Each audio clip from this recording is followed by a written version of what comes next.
Well, hey there. My name is Nona Jones. I'm a preacher, I'm a business leader, and I'm also the author of Killing Comparison. I always feel so excited when I get to turn my attention to the verse of the day with you, and we're going to be in the book of Romans, chapter 8, verse 31. If you've been in the church for longer than 30 seconds, you've probably heard this verse. It says, "What then shall we say in response to these things? If God is for us, who can be against us?" In other words, if God is on our side, there is no earthly man, there's no being that can oppose us. And we know this in our head. It makes us really excited. But I think if we were honest, some of us don't believe this in our heart. And that's made evident by the fact that we see other people as a threat to our ambitions, into our dreams, into our goals, and even to our purpose.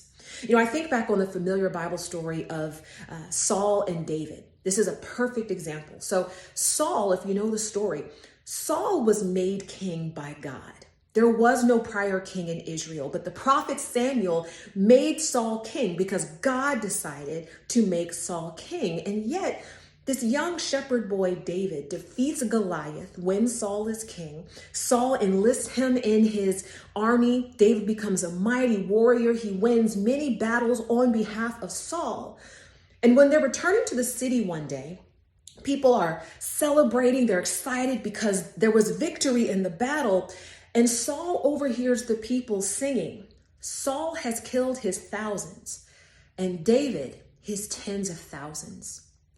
The Bible says that from that moment, from the moment Saul heard the people celebrating David, he began to eye David. He saw David as a threat. And as a matter of fact, if you fast forward a little bit in that story, Saul gets into an argument with his son Jonathan, and he says to Jonathan, "Do you not know that as long as the son of Jesse, as long as David continues to live, neither you, Jonathan, nor your kingdom will be established?" In other words, Saul says to Jonathan, the kingdom that God gave me is threatened by this man, David. You see, Saul forgot what so many of us forget. Whatever purpose God places on the inside of you, there is no man on earth that is a threat to it. Because if God is for you, who can be against you? Stop feeling insignificant. Stop basing your qualifications on what somebody else does or doesn't do. Stop feeling like you don't measure up and you don't matter and you're not good enough because of what somebody else does or doesn't do. If God is for you, who can be against you?